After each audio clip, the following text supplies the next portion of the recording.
ये देखो माँ, कितनी सुंदर पायल है। बाजार गई तो मुझे नजर आ गई और मैंने खरीद ली।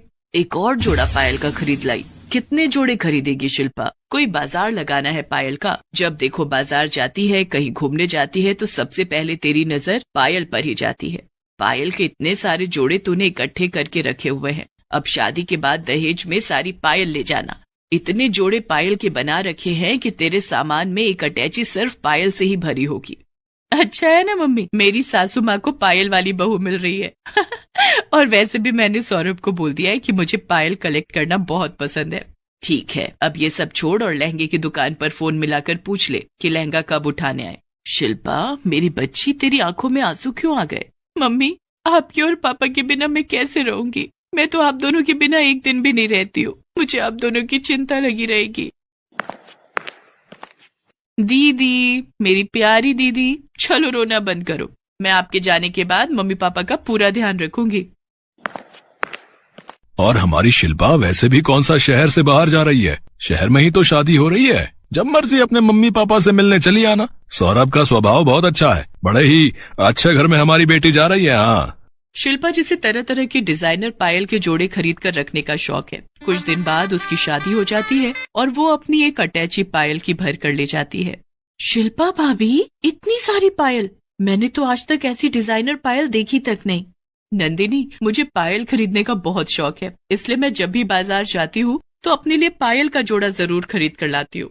मेरे पास हर तरह की पायल है। मेरे बचपन की, ये देखो, और ये मेरी मम्मी की पुरानी पायल। और उसके बाद मैं भी हमेशा खरीद खरीद कर रखती रहती हूँ। ये बहुत सारे अलग अलग शहरों से खरीदी हुई पायल है। देखो, मैंने जो अभी पैरों में पहनी हुई है, इस पर 100 घुंघरू लगे हैं, तभी आपके पैर छमछम कर रहे हैं। लो ना, तुम भी इसमें से एक जोड़ा पहन लो, तुम पर बहुत अच्छा लगेगा। थैंक यू भाभी, ये तो बहुत सुंदर पायल है। शिल्पा अपनी ननद को भी बदल बदल कर पायल के जोड़े देती रहती थी। एक दिन शिल्पा अपनी सास के साथ बाजार गई। शिल्पा बहू, आओ जरा सामने की दुकान से स्वेटर के लिए ऊन खरीद लेते हैं। माँ जी, आप ऊन खरीदिए, तब तक मैं जरा सामने ज्वेलरी शॉप पर हूँ। मुझे वहाँ एक बहुत सुंदर पायल की जोड़ी नजर आ रही है। वो सामने शोकेस में लगी हुई है और बिना खरीदे मुझसे नहीं रहा जा रहा। मैं सोच रही हूँ अभी खरीद लूँ, कभी कोई और खरीद कर ले गया तो मैं लेने से रह जाऊंगी। शिल्पा बहू, तुम्हारे पास कितनी सारी पायल है, तुम इतनी पायल का करोगी क्या? मैं तो गिन गिन कर थक गई। इतने जोड़े रखने का कोई फायदा नहीं है। चांदी की पायल खरीद खरीद कर रखने का क्या फायदा? ये तो पड़े पड़े काली हो जाएंगी। माँ जी प्लीज, मैं नहीं रह सकती। मुझे बहुत पसंद आ रही है वो वाली पायल। अगर मैंने वो नहीं खरीदी तो मुझे खुद को बहुत बुरा लगेगा। बस थोड़ी देर की तो बात है, मैं अभी खरीद कर आती हूँ। पता नहीं कैसी बहू आई है, जब देखो पायल ही खरीदती रहती है। शिल्पा की सास गुस्से में थी। घर आकर वो बहुत शोर मचाती है। सौरभ, कैसी बहू लाया है, जब देखो पायल ही खरीदती रहती है। अरे मैं ये नहीं कहती कि पायल ना खरीदे, पर ये थोड़ी कि हर समय जहाँ दिखता है खरीद कर रख लेती है। अरे इतनी सारी चांदी की पायल का करेगी क्या? पहले ही पूरी अटैची भरकर अपने मायके से लाई है, अब एक अटैची इसने यहाँ और बना ली है, उसे ही भरती रहती है। माँ, मुझे ये बात पता है। शादी से पहले ही शिल्पा ने मुझे ये बात कही थी कि उसे पायल खरीद कर रखने का शौक है। अब ये बात अगर उसने मुझे ना बताई होती तो मुझे बुरा लगता, पर वो पहले ही मुझे ये बात कह चुकी है। माँ, इसमें बुराई क्या है? देखो ना, मैं भी तो रोजाना भाभी की दी हुई नई नई पायल पैरों में पहन लेती हूँ। वो मुझे कभी भी मना नहीं करती है। भाभी बहुत अच्छी है माँ।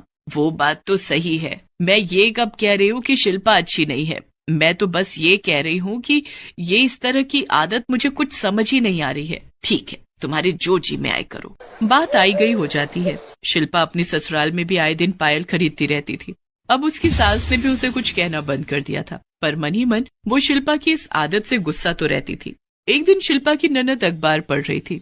शिल्पा भाभी, आपको पता है हमारे शहर में एक प्रतियोगिता होने वाली है जिसमें जीतने वाले को 10 लाख रुपए का इनाम मिलेगा। इसमें लिखा है, अगर किसी भी लेडी के पास पुरानी ज्वेलरी यानी कि हार, चूड़ियां, कानों के झुमके, अंगूठी और हाँ, पैरों की पायल भी लिखी है, इनमें से सबसे ज्यादा जिसके पास पुराना और नया सबसे ज्यादा कलेक्शन होगा, उसे ये 10 लाख रुपए का इनाम जीतने का मौका मिलेगा। भाभी, आपके पास तो पायल की बहुत सारी कलेक्शन है, आप इस प्रतियोगिता में भाग ले सकती हो। पर और किसी के पास अगर ज्वेलरी का कलेक्शन हुआ तो क्या पता, बाकी लेडीज को भी तो बहुत शौक होता है ज्वेलरी कलेक्शन रखने का। भाभी, होता तो होगा, पर आपकी चॉइस, आपकी हैबिट सबसे अलग है। आपको इतनी बड़ी धनराशि जीतने का मौका मिल जाएगा। मैं आपका फॉर्म फिल कर रही हूँ, आपको पार्टिसिपेट करना ही होगा।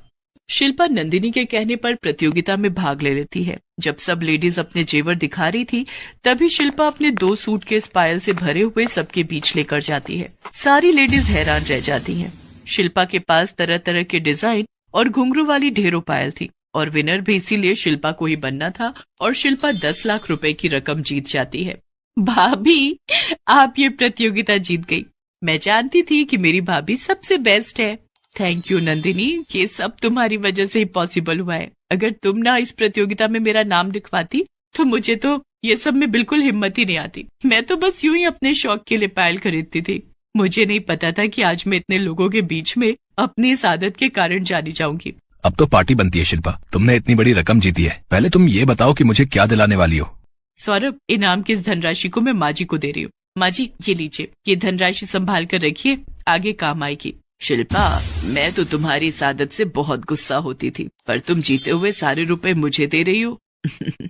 मेरी बहू कितनी अच्छी है। तुमने मुझे इतना कह दिया, मुझे सम्मान दे दिया। मुझे और कुछ नहीं चाहिए। बहू, ये रुपए तुम अपने लिए संभाल कर रखो। अच्छा, तो मैं नंदिनी को बाहर ले जाऊं? मैंने कल ही एक नई पायल मार्केट में ज्वेलरी शॉप पर देखी थी। आप गुस्सा तो नहीं होंगी? तुम और तुम्हारी पायल खरीदने की आदत। इस बात पर सब हंस देते हैं और घर का पूरा माहौल खुशी में बदल जाता है।